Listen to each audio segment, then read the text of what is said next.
பெயர் ரன்யா ராவ், வயது 31, தொழில் நடிகை, கைது செய்யப்பட்டது தங்கம் கடத்தலுக்காக. இப்படி சர்வதேச பெங்களூரு விமான நிலையத்துல கைதாகி இருக்கிறவங்க தான் இந்த ரன்யா ராவ்.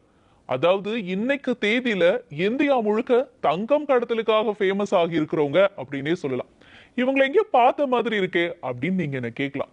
2014 தமிழ்ல வெளியான வாகா திரைப்படத்துல ஏதோ மாயம் செய்கிறார்னு திரையில பறந்தவங்க தான் இந்த ரன்யா ராவ் குருவி. வாகா திரைப்படம் ரிலீஸுக்கு அப்புறமா இப்ப தங்கம் கடத்தல் குருவியா வெளியே வந்திருக்காங்க ரன்யா ராவ். நம்ம வழக்கமா சினிமாக்கள்ல பார்க்கும் பொழுது இந்த கடத்தல் காட்சிகள்லாம் நம்மள பிரமிக்க வைக்கும் அப்படின்னே சொல்லலாம். அதே மாதிரிதான் நம்ம சூர்யா நடிச்சிருந்த அயன் திரைப்படம். இந்த திரைப்படத்துல அவர் விதவிதமா கெட்டப்பு போட்டு வெளிநாட்டுல இருந்து டைமண்டை கடத்தி இருப்பார். எப்படியாவது ஆக்டிங்க போட்டு தப்பிச்சிடலாம் இந்த தடவையும் அப்படின்னு நினைச்ச ரன்யாவால இந்த தடவை அது முடியல. ரன்னே ஆகாம வசமா சிக்கியிருக்காங்க.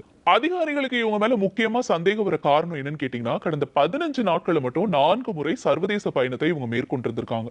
அதுவும் இந்த பயணம் அப்பம் போதெல்லாம் ஒரே மாதிரியான ஆடையை அணிஞ்சிருந்திருக்காங்க. அது மட்டும் இல்லாம அந்த ஆடையில இருக்கக்கூடிய பெல்ட் வெளியே தெரியாத வகையில இவங்க அணிஞ்சிருக்காங்க. இதை எல்லாத்தையும் நோட்டமிட்ட அதிகாரிகள் இதன் மூலமா அவங்களோட சந்தேகத்தை இன்னும் ஸ்ட்ராங் ஆக்கியிருக்காங்க. அந்த சந்தேகம் ஸ்ட்ராங் ஆனதுனாலதான் இப்ப ரன்யா ராவ் கைது செய்யப்பட்டிருக்காங்க. ரன்யா ராவ் தங்கம் கடத்துறது இதான் முதல் முறையா இல்ல இதுக்கு முன்னாடி ஏற்கனவே அவங்க தங்கம் கடத்தி இருக்காங்களா? அப்படி தங்கம் கடத்தி இருந்தா விமான நிலையத்தை விட்டு அவங்க எப்படி சேஃபா வெளியேறினாங்க? இதற்கான விளக்கம் என்ன அப்படின்னு கேட்டீங்கன்னா, அதாவது ரன்யா ராவ் விமான நிலையத்திற்கு வரும்பொழுது எல்லாமே அதிகாரிகளும் முக்கிய தலைவர்களும் வெளியேற பாதுகாப்பான வழியில தான் இவங்க வெளியேறி இருக்காங்க. விமான நிலையத்திற்கு வரும்பொழுதெல்லாம் வழக்கமா ஒரு அதிகாரியை சந்திச்சிருக்காங்க. அந்த அதிகாரி இவங்களை பாதுகாப்பான வழியில விமான நிலையத்துக்கு வெளியே கொண்டு போய் விட்டிருந்திருக்காரு. அங்க இவங்களுக்கு ரெடியா ஒரு அரசு வாகனமும் இருந்திருக்கு.